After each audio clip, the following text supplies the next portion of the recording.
Welcome to Canadian Innovators, the show that celebrates innovation, entrepreneurs, and the Canadian spirit.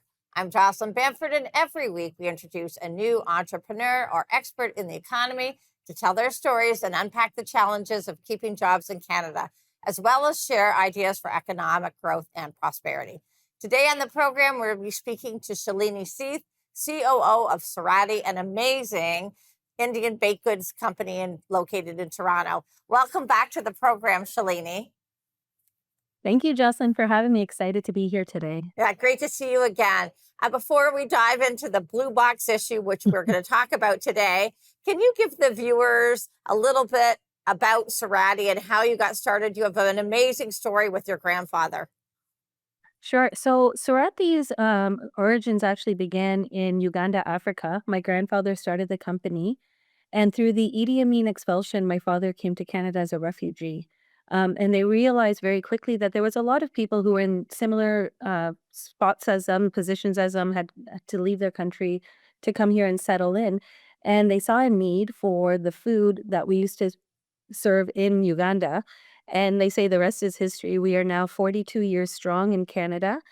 We employ over 200 people out of our Scarborough location and export worldwide.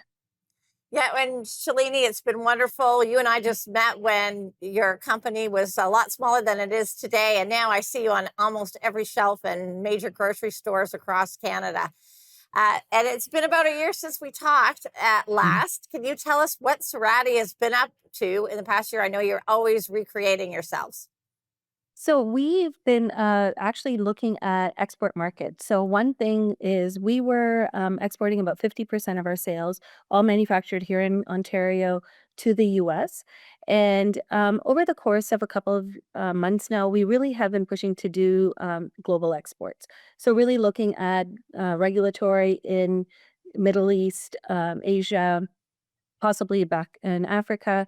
So really looking at innovating our product lines and flavor profiles to be able to export into other markets than the US.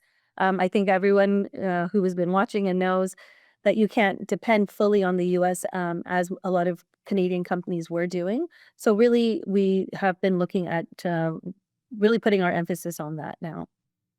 And have you introduced any new products that you want to tell us about? Oh, absolutely. So we have a granola line that we've been working on for the last couple years. So we have come out with new granola products. These are gluten-free, grain-free, healthy versions of breakfast food. We've also, on our snack side, have developed new flavor profiles for a lot of our ready-to-eat snacks. So these will be a more, I guess you can call it, encompassing flavors. So we have a barbecue flavor, piri piri. So really looking at Indian flavors, but then how can you make it appeal to everyone? You're always up to new things. You also have opened a secondary plant in Springfield, Ohio. Um, Talk about the differences in opening a business in Ohio versus Ontario. So I have to say, we did start that journey a while ago, and I mean, it's very difficult, and I think you can attest to it too. Is to be able to pick up and reestablish a manufacturing plant. There's a lot of moving pieces.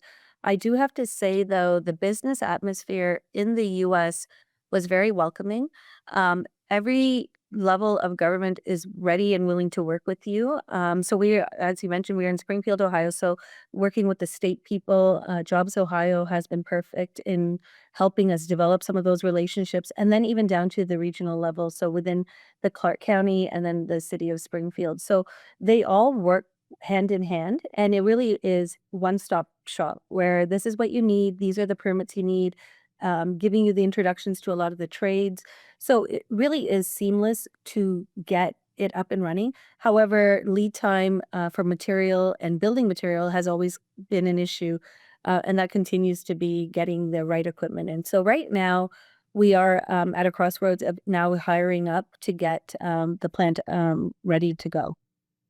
Yeah, it's an exciting journey, and I have to agree with you. The environment and getting permits in place and just allowing you to expand and grow your business is completely different. We're going to take a quick break, and when we return, we're going to discuss the Blue Box program and how it affects small to medium-sized businesses in Canada, specifically in Ontario. You're watching Canadian Innovators.